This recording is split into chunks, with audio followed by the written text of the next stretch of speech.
Olá, sou o deputado estadual Marcos Martins.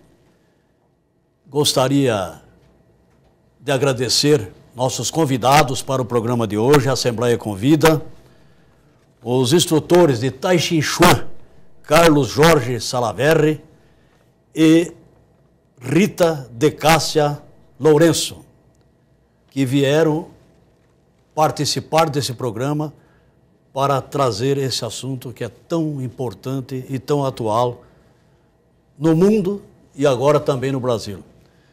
Professor Carlos, o que é o Tai Chi Chuan? Tudo bem? Como está, deputado? O Tai Chi Chuan é uma antiga arte marcial chinesa que tem a característica principal de trabalhar com energia. Então, ela foi uma elaboração em função a pessoas que tinham sobrevivido a embates e conseguiam entender que alguma coisa fez com que tivessem tido mais tempo, né, para fazer a reflexão sobre a vida. E justamente aí começou a separar a técnica dura e a técnica interna, ou mole, flexível. A característica principal do Tai Chi é uma arte marcial flexível, interna, que se preocupa principalmente com a energia interna do organismo, mais do que em expandir e gastar a sua energia. As outras artes são mais externas. Todas as artes são boas, são eficientes. A diferença é que esta arte enveredou por uma descoberta da energia e trabalhou sistematicamente por esse caminho. No final das contas, se viu que o praticante de Tai Chi, com séculos, claro, com os milênios, todos os praticantes ganhavam uma sobrevida e uma qualidade de vida maior na flexibilidade das articulações, na disposição, na tranquilidade, na quantidade de energia que punham nas suas atividades no dia a dia, né? Então, isto fazia muita diferença. Porque não trabalha com sobre-esforço, com lesões, com machucados, né? Sim, sim. Professora Rita, você é terapeuta ocupacional. Que relação que tem o Tai Chi Chuan com a saúde? Então, é uma arte que nos ajuda, é um instrumento hoje, reconhecido até, mas é um instrumento que ele fortalece a saúde, né? Então, como eu venho de uma formação até bastante ampla, porque a terapia ocupacional, ela entende a pessoa inteira, né? A pessoa nas suas relações, a pessoa no mundo, e o instrumento Tai Chi Chuan, ele é muito importante porque ele também vem do fortalecer a pessoa e de como a pessoa vai ficar bem consigo mesma e bem no mundo, né? Então, é uma arte de fortalecimento da pessoa. E isso é uma coisa que gera saúde, ou seja, mantém a saúde, né? Mantém a força vital da pessoa. Então, é fundamental para a saúde. Ajuda nas articulações. Se a gente for pensar, é interessante do Tai Chi Chuan é isso. Quando a gente começa a estudar as aplicações fragmentadas até do Tai Chi, para que o Tai Chi é bom?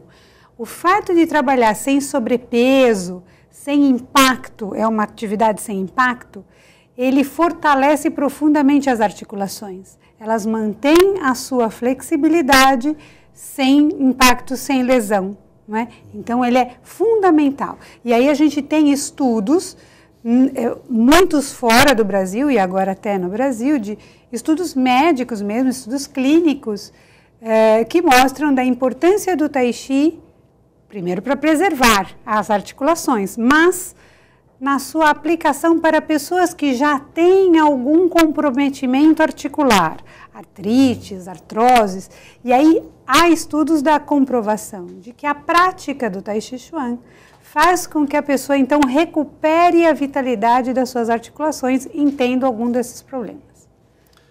Professor Carlos, quem pode fazer Tai Chi Chuan no mundo? A prática do Tai Chi Chuan é a partir de que idade até que idade? Sim. Hoje nós temos experiências, principalmente no Osasco, de crianças treinando. Claro, a gente orienta de uma maneira até com instrumentos lúdicos, né? A bola, por exemplo, né? Para que a pessoa possa compreender a dinâmica, a circularidade do Tai Chi, a questão do movimento circular. Então, desde crianças e os grupos que, pelo que eu vejo, os grupos que a Rita trabalha, média de idade 70, 80, tivemos alunos de 90 anos, né? Então, é uma gama muito ampla. É talvez a atividade física que comprovadamente ela talvez tenha o maior número de praticantes. Bom, aí não tem muita graça porque os chineses são um número muito elevado de praticantes, né? Mas é o grupo mais amplo, né? O Brasil está tendo um aumento dos anos de vida da população. Sim. Então, com essa prática, certamente contribuiria ainda mais. Sem dúvida. Este momento é um momento muito particular da saúde global, porque melhorou a alimentação. Primeiro, existia natureza. Até agora, há pouco tempo, havia uma natureza muito abundante no Brasil. A natureza estava muito próxima, isto criava um organismo muito poderoso, muito forte. Pessoas muito acostumadas a acordar cedo, a trabalhar muito. Você via assim o tônus muscular, o osso das pessoas, era, né, a vitalidade, a disposição ao trabalho era diferente. E a natureza, principalmente. A outra foi a descoberta da medicina, os antibióticos, a sulfa e outros, as vacinas, as cirurgias. Então, hoje em dia, se vive mais.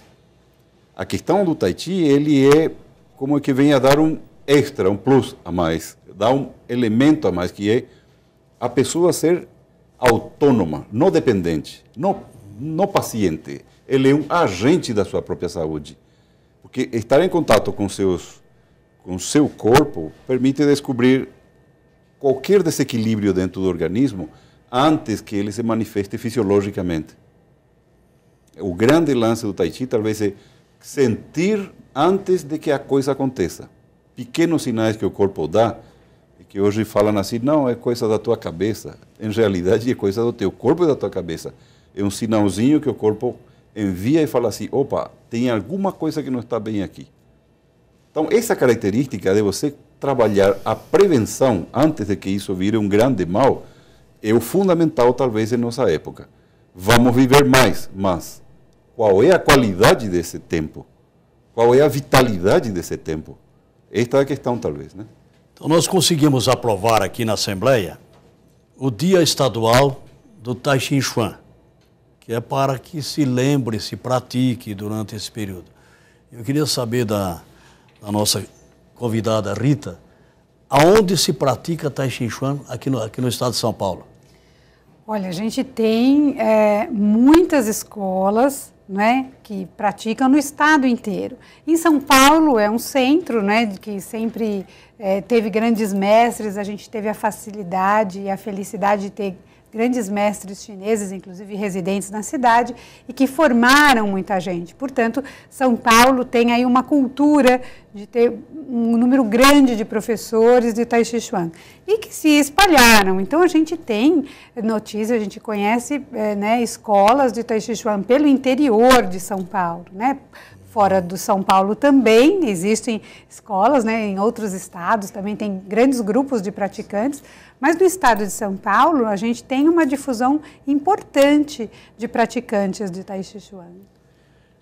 Essa lei 13.448 de 2009 é que criou o Dia Estadual do Tai Chi Chuan, que é de minha autoria. Mas nós temos também o Dia Mundial do Tai Chi Chuan. Uhum. E quais os países que praticam, professor Carlos? Hoje eu sei que são por volta de 70 países e mais ou menos 140, 150 grandes cidades, né? Entre elas São Paulo, Osasco, e que já aderiram ao movimento. Foi uma descoberta, uma sacada deste americano, o Bill Douglas, né? Que participou no Dia Mundial da Saúde, uns anos atrás, com o primeiro movimento. Já no segundo, desde o primeiro também nós já começamos a participar e divulgar. A ideia é muito boa. É a atividade corporal que tem menos impacto no corpo e que dá mais. Então, a Organização Mundial de Saúde, ela recomenda a todos os países que adiram à utilização do Tai Chi e das técnicas terapêuticas chinesas, orientais em geral, que elas são eficientes na obtenção da saúde, né? Então, por volta de 70 países, né? Então, como autor da lei que criou o Dia Estadual de Tai Chi Chuan, nós observamos que nas proximidades tem uma semana, não sei se a Câmara consegue pegar aqui, no caso de Osasco, uma semana Sim. de prática de Tai Chi Chuan com vários tipos de atividades. Eu gostaria que você pudesse falar um pouquinho sobre isso. Tá, essa prática, eu acho que é importante colocar, eu sempre gosto de contar a história, essa história do Dia Mundial do Tai Chi, não é? Que ele começa nos Estados Unidos em 99, a gente adere muito timidamente em 2000, mas já em 2004, 2005, que foi criada a Semana do Tai Chi Chuan em Osasco, quando você então era vereador na cidade, não é? E a gente se sente muito orgulhoso e é uma força importante a gente saber de que a gente está caminhando com soluções para os grandes problemas que vêm da saúde mundial. Então, a gente se colocar, e aí, Marcos, a importância dessa lei, porque a gente vê que Osasco foi uma das primeiras cidades no mundo que teve o reconhecimento deste dia, e depois o Estado de São Paulo, enquanto Estado, né, em alguns países, departamentos, que seria o equivalente a Estado, também foram reconhecendo posteriormente. Então, o fato de fazer parte desse movimento, e que é um movimento que avança, é um movimento no sentido de melhoria, né, para frente, a gente fazer parte da solução dos problemas. E aí, em Osasco, a gente tem, então, essa semana inteira, que são oferecidas aulas práticas em praças, em parques, para que mais gente tenha acesso, então, a essa prática. Só queria dar um adendo. Eu participei em uma ou duas, que foi uma equipe de professores do nosso time, de outro time da Sociedade Brasileira de Tai Chi. Vários grupos. A professora Valéria também, né? O que nós constatamos é a população já está caminhando em direção à sua saúde. Com a abertura dos espaços, como aqueles parques que antes eram áreas alagadiças e tudo isso, hoje muitos deles são área verde. O povo está caminhando, já está maduro para entender o Tai Chi, não lesionar o joelho, não ser estressado para caminhar, ou seja, e nós vimos muita gente se mexendo, e as pessoas aderiram ao treinamento, algumas até espontaneamente, porque já estava instalado o grupinho de treinamento. Começava com 30, 35, aí vinha espontânea e timidamente as pessoas lá no segundo plano, lá longe, começavam a imitar o movimento da ondulação do Tai Chi. E isso foi muito importante, ou seja, as pessoas estão percebendo. Na cidade é óbvio, a abertura do espaço permitiu o povo ocupar o lugar. Agora está maduro para entender mais técnicas, né? Conhecer mais técnicas, né? Para dar um outro passo. Um outro passo. Seria um apoio à medicina preventiva. Sem dúvida, sem dúvida. Que certamente é o nosso futuro, né? A medicina preventiva, quer dizer, se prevenir para não ter problemas de saúde, né? Sim. É um pensamento oriental, né? Diz que tolo é aquele que começa a cavar o